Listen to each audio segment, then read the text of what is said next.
ये है अफगानिस्तान, जो कि बहुत जल्द पूरी दुनिया को हैरान करने वाला है। किसी ने सोचा भी नहीं था कि बरसों से गरीबी, भूख और वॉर में घिरा हुआ अफगानिस्तान ऐसा कुछ अचीव कर सकता है। अफगानिस्तान दुनिया की सबसे बड़ी आर्टिफिशियल नहर बना रहा है, जो अफगानिस्तान की तकदीर बदल देगी। 285 किलोमीटर लंबी और 500 फीट चौड़ी इस नहर का नाम है कौश टेपा कैनाल। इस नहर को बनाने के लिए अफगान गवर्नमेंट ने किसी से कोई एड, कोई इक्विपमेंट या कोई इंजीनियर्स नहीं दिए। और आज जब आप ये वीडियो देख रहे हैं तो करीबन 100 किलोमीटर तक इस नहर की खुदाई भी हो चुकी है। लेकिन अफगानिस्तान को आखिर इतनी लंबी नहर बनाने की जरूरत क्या पड़ी, और एक्सपर्ट्स ये क्यों कह रहे हैं कि ये प्रोजेक्ट अफगानिस्तान को इकोनॉमिकली ट्रांसफॉर्म कर देगा। आइए जानते हैं इन सब सवालों के जवाब। सच ये है कि इस वीडियो में सबसे पहले हम अफगानिस्तान की ज्योग्राफी को समझते हैं। अफगानिस्तान एक मुकम्मल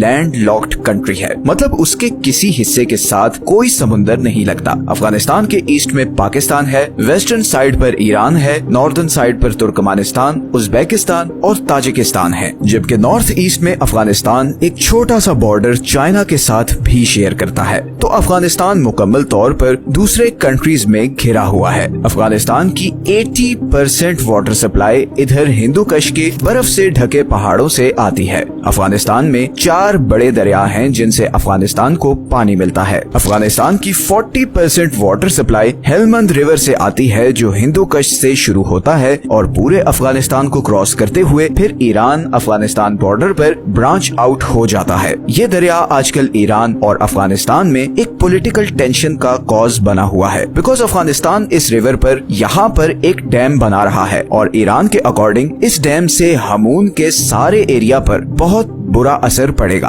फिर दूसरे नंबर पर आता है अमू दरिया, जिसे इंग्लिश में द ऑक्सस रिवर भी कहते हैं। रिवर ऑक्सस सेंट्रल एशिया का सबसे लंबा दरिया है। ये नॉर्दर्न पाकिस्तान और सेंट्रल एशिया के बीच पामियर माउंटेन रेंज से शुरू होता है और फिर अफगानिस्तान ताजिकिस्तान बॉर्डर से गुजरता हुआ तुर्कमानिस्तान में एंटर होता है और फिर उज्बेकिस्तान को क्रॉस करते हुए एरल सी में जाकर गिरता है। यही वो रिवर है जिसपे कौश टेपा कैनाल बनाई जा रही है, जिसे हम अभी आगे जाके वीडियो में डिस्कस करेंगे। इसके अलावा फिर अफगानिस्तान की बाकी वाटर सप्लाई काबुल, हरीरुद और पंज रिवर से आती है। अफगानिस्तान दुनिया के उन चंद कंट्रीज में से है जिसका 70% एरिया पहाड़ों से कवर्ड है। अफगानिस्तान के सदर्न रीजन में ईरान और पाकिस्तान बॉर्डर के साथ रेगिस्तान है, तो बेसिकली कंधार से नीचे ये सारा एरिया डेजर्ट है। अब अगर लोगों की बात करें तो अफगानिस्तान में बहुत ज्यादा एथनिक डिविजन्स हैं। अफगानिस्तान की टोटल पॉपुलेशन का 42% पश्तून्स हैं, 27%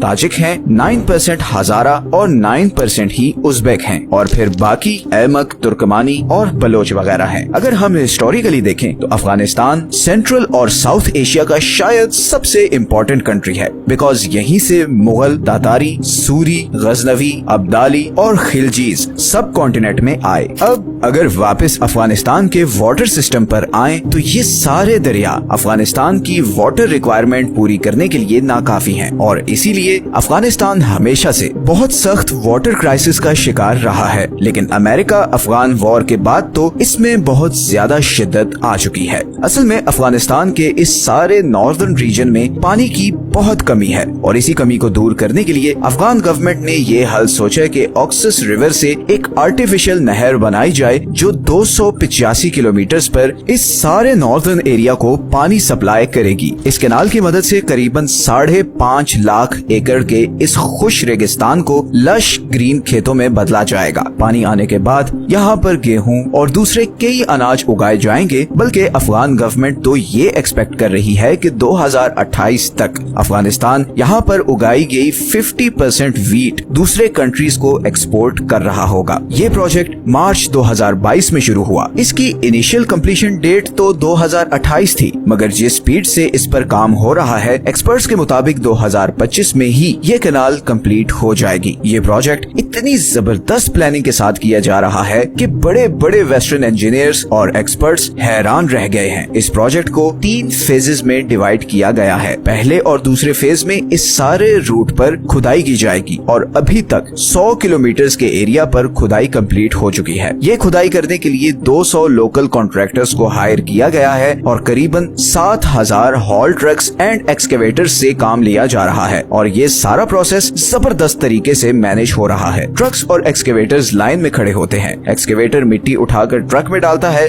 सुपरवाइज करने वाला इंजीनियर जब ओके करता है तो ट्रक ये मिट्टी लेकर नहर के किनारों पर डाल देते हैं। इस तरह इस नहर की कंक्रीट बाउंड्री बनाने की जरूरत भी नहीं पड़ती और एक नेचुरल बाउंड्री बन जाती है। ऐसी बाउंड्री जिसपे कोई एडिशनल खर्चा भी नहीं होता। इस नहर को कंक्रीट स्लैब से फिल ना करने का सबसे बड़ा फायदा ये हुआ है कि दोनों साइड्स की जमीन पर भी इरिगेशन हो सकेगी और ऑलरेडी अफगान गवर्नमेंट ने इस नहर के बॉर्डर्स पर सब्जियां और पौधे लगाना शुरू कर दिए हैं। ये खुदाई कंप्लीट होने के बाद यहाँ पर से वाटर पंप्स के जरिए करीबन 5 किलोमीटर के डिस्टेंस पर सारे खेतों तक पानी पहुँचाया जाएगा। एक और कमाल चीज ये की गई है कि इन खेतों में ट्यूब वेल्स के ऊपर सोलर पैनल्स लगाए गए हैं ताकि इन ट्यूब वेल्स और मोटर्स को चलाने के लिए बिजली की भी जरूरत ही ना पड़े। इस प्रोजेक्ट को लेकर काफी मीडिया प्रोपेगेंडा भी किया गया था। जैसे कि कई वेस्टर्न एक्सपर्ट्स ने कहा था कि अफगान इंजीनियर्स इतने कॉम्पिटेंट नहीं कि वो इस प्रोजेक्ट को एग्जीक्यूट कर सकें। इसी तरह ऐसी रिपोर्ट्स भी आई कि कॉन्ट्रैक्टर्स को टाइम पे पैसे नहीं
हाफिज।